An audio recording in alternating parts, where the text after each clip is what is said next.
తెలంగాణలో Mahalakshmi free bus scheme చాలా సక్సెస్ఫుల్గా రన్ అవుతుంది. కానీ ఆటో వాళ్ళు చాలా డిసప్పాయింట్మెంట్తో ఉన్నారు.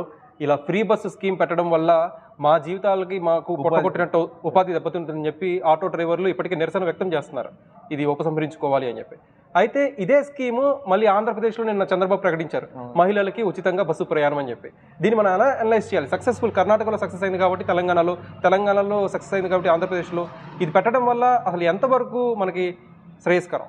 మొదటిగా మనం చెప్పాలంటే ఇది ఓట్ల కోసమే అని చెప్పొచ్చు. ఎందుకంటే ఒక రాష్ట్రం చూసి మరొక రాష్ట్రం అంటే ప్రతిపక్షంలో ఉన్నవారైతే హామీలు ఇచ్చుకుంటూ వస్తున్నారు. మొదటగా ఇది తమిళనాడులో అయితే అమల్లో ఉంది. అయితే తమిళనాడులో కొన్ని అంటే మన దగ్గర ఎక్స్ప్రెస్లు ఆర్డినరీస్కి ఉన్నట్టుగానే మన తమిళనాడులో కూడా కొన్ని బస్సులకు మాత్రమే ఉంది. కానీ కర్ణాటకలో మాత్రం ఫ్రీగా ఇది ఫ్రీ బస్ అయితే ప్రవేశపెట్టారు కాంగ్రెస్ అధికారంలోకి రాగానే.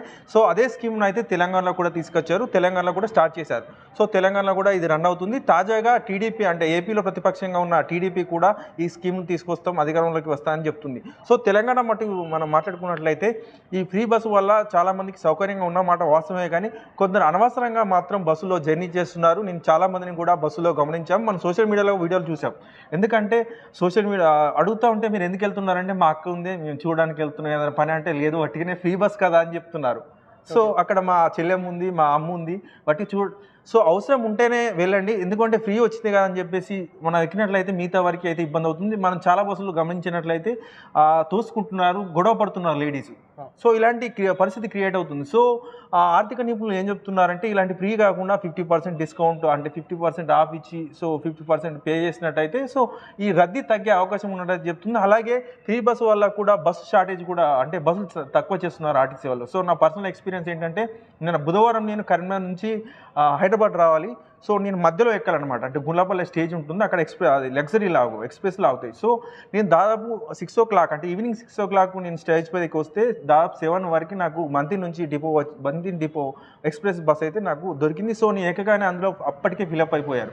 సో ఎండింగ్ నుంచి స్టార్టింగ్ దాకా నిలబడిపోయారు, సీట్లు ఫిలప్ అయ్యారు, నిలబడ్డారు.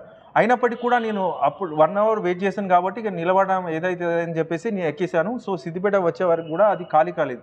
సో అలాంటి సిచ్యువేషన్ ఏర్పడింది. నేను కండక్టర్ని అడిగిన సిచ్యువేషన్లో ఏంటంటే సార్ ఫ్రీ బస్ కదా కొంచెం బస్సులు తక్కువ వేస్తున్నారని చెప్పేసి కండక్టర్ కూడా ఒక అభిప్రాయం అయితే వ్యక్తం చేశారు కార్తీక్. అయితే ఓల్ సినారియోలో నాకు ఒక డౌట్ ఏంటంటే ఈ ఫ్రీ బస్సెస్కి గవర్నమెంటే కడుతుంది డబ్బులు, ఆ డబ్బులు ఎవరివి మనమే. అయితే ఈ ఫ్రీ బస్సెస్కి డబ్బులు గవర్నమెంట్ కడుతుంది, at the same time TSRTC వేరే సర్వీసెస్ ఉంటాయి, రాజధాని కావచ్చు, లగ్జరీ ట్రావెల్స్ ఉంటాయి కొన్ని, వాటి రేట్స్ పెంచి మళ్ళీ మనల్ని ఇబ్బంది పెట్టే ప్రక్రియ ఏమైనా చేస్తారా ఫ్యూచర్లో? చెప్పలేము, అది కూడా ఫ్యూచర్లో మనం చూసే అవకాశం ఉంటుంది. ఎందుకంటే ఇప్పటికే తెలంగాణ ఆర్టీసీ కార్పొరేషన్ అయితే అప్పుల్లో ఉంది.